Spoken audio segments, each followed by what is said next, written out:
Hey everybody, Preston Poulter here with Pocket Jacks Comics. I have done most of the fulfillment for both my Kickstarter and my Indiegogo. I'm waiting on a few things to finish it all up. I need the lenticular covers, and I ran out of metal trading cards, so those are on order. I should get that in like a week to 10 days and get everything else filled. But for the most people, 75% of those orders have been filled. Check your mailbox. All kinds of stuff. We have some exciting, wonderful, scintillating article here from Bleeding Cool, which is not the site I submit to, Bleeding Fool. It's a much cooler site, as we know from the name. And it's telling us 5 characters that are garbage people, and only garbage people like them. Number 5 is Tyler Durden. What did you just say? What's wrong with you? Oh, okay. All right. Them's fighting words. I've been meaning to do a review of Fight Club. The thing that's keep putting this, because I want it to be big and I want to put a lot of effort into it, and then I fall behind, and then I do whatever the comic of the week is. But Tyler Durden, personal guy to me. I mean, all right, let's go ahead and first read what the excellent Andy Wilson at Bleeding Cool has to say. The world is full of misunderstood protagonists and even villains, from here to Princess Monaco to Eric Killmonger in Black Panther. Sometimes characters are misunderstood or have strong moral weight to their arguments, respectively. But a lot of times these characters are adopted by fans as misunderstood, and they are actually garbage people. And it's generally garbage people who are themselves attached to them, not understanding that the films they've watched actually don't want you to like these characters.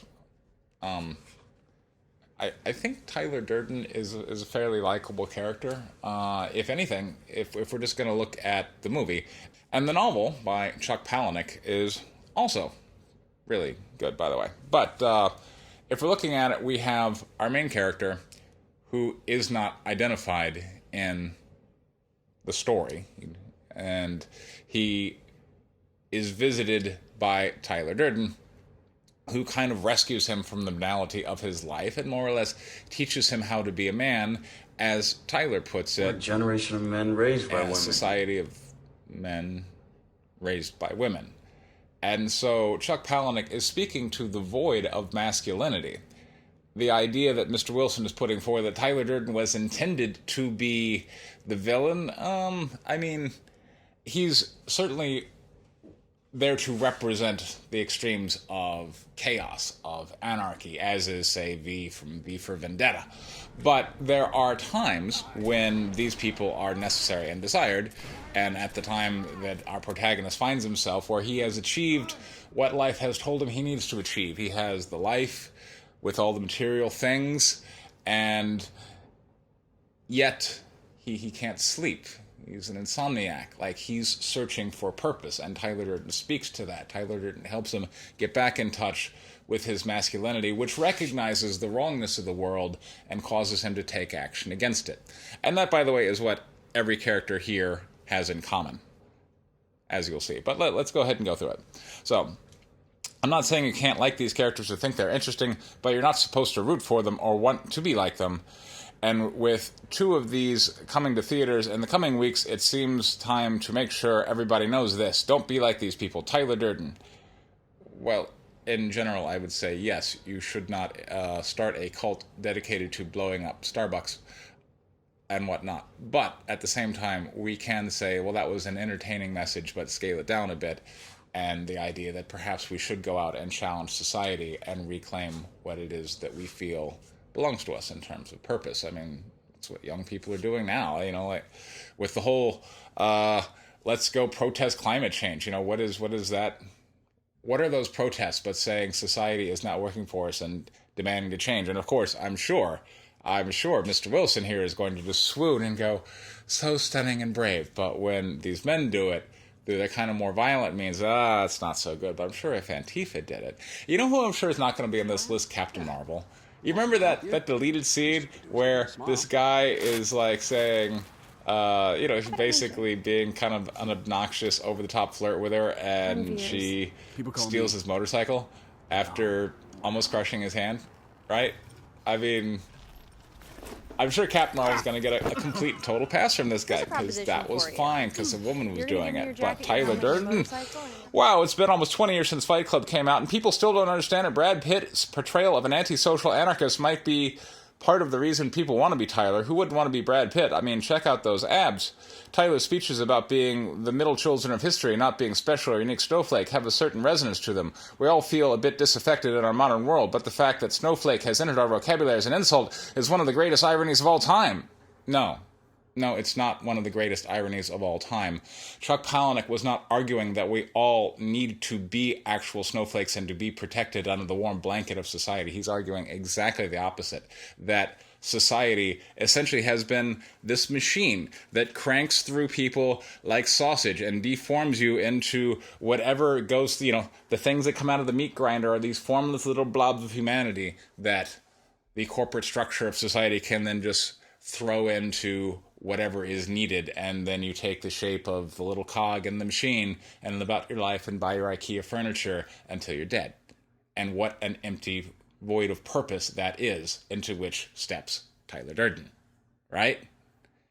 Chuck Palahniuk was not arguing that we needed to be these snowflakes. Chuck was arguing that we needed to not, that we needed to instead heed the call of masculinity to, basically reclaim our birthright as men and to say, you know what? This doesn't work for me. I cannot find purpose here, and I will do what it is in my nature to do, provided, and that's where we got to go. Okay, now, he was doing some things that were certainly against the laws of the land, but that's where you're getting this really sophisticated argument of, well, is legal main right? I mean, let's face it. Some of the biggest atrocities in history, if you look at the various Holocausts that have happened to people, have tended to be legal. Slavery in the United States was legal.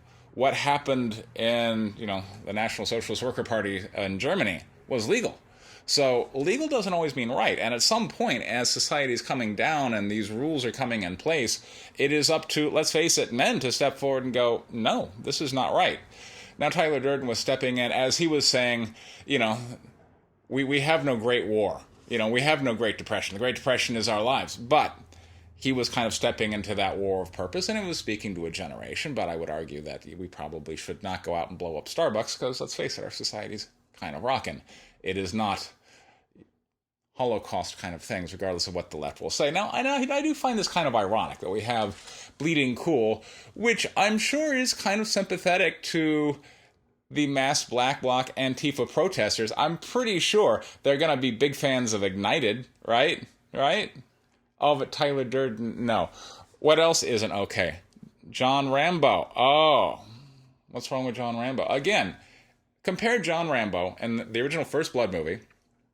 We have this guy who is basically out of place in society, and society is just taking a dump on him, and he lashes out violently.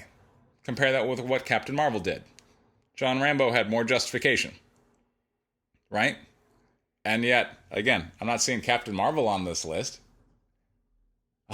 Hypocrisy.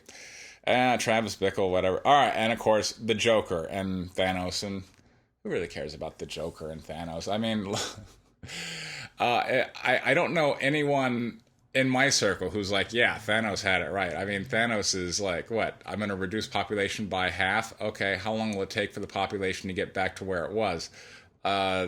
We didn't change any other conditions, so within, 10, 15 years, because of the J curve, within 10 or 15 years, that population is going to double again. Is he going to snap his fingers again? He really didn't solve the problem, and that's why I felt the kind of wrap-up Thanos' big plot was a bit dumb. And then we have the Joker. So, yeah, the Joker is a villain. We understand that. But at the same time, he does kind of speak to our anarchistic nature, and at times, again, V for Vendetta. What's really the main difference between V and the Joker? Both are figures who got pressed too far and lashed out against society. Of course, the key difference is that in V for Vendetta, we understand society is bad. In the case of the Joker, society is the one we live in and we feel should be protected. So, really, what we have here are we have heroes who are kind of set in the wrong time, and that makes them villains. Or, as the saying goes, one person's hero is another person's freedom fighter. The ultimate irony here being that I would say that, you know what, Tyler Durden, you don't need to blow up Starbucks. I think our society is fine. You know what, Joker, stand down. Our society is fine. And yet, it is the left who is saying our society is fundamentally flawed and needs a massive reorganization and restructure. So I think to close, I want to go ahead and take this clip from Fight Club 3, which is available at your local newsstand. This is from issue 1, and there is an advice column there, Ask Misinformation. So I thought it was fitting. Let's go ahead and read this. Dear Misinformation, as a white heterosexual male, how can I adjust my life expectations to align with my new, lower status in the increasingly more equitable world of today? Right? That's the question. That's the question that I'm sure Bleeding Cool wishes for all men to ask. And Misinformation gives us, I think, a wonderful response. Striving towards a non-toxic masculinity. Dear Striving, let's take a page from the suicide note of ancient Rome. Some historians say that once their empire had come to dominate most of the civilized world, and the tyrants on the tether found a fast and easy way out. The ruling elite began to consume their food and beverages from finely wrought plates and cups, finely wrought of lead, that is. The Latin word for lead is plumbum, and the designation Pb on the periodic table of elements. In addition, those denizens of Palatine Hill used water piped to them through lead pipes, thus the derivation of the word plumber. Unknown at the time, exposure to lead caused irreparable brain and nervous system damage, especially in young people, so in no time at all the ruling elite were reduced to drooling, foot-dragging cretins who could offer no real resistance against the feckled Goth hordes who came flooding down from the north. You can achieve the same results simply by sucking on a small lead fishing weight for a few hours every day. With the regular ingestion of lead, your IQ and aspirations will drop faster than testicles on a hot day.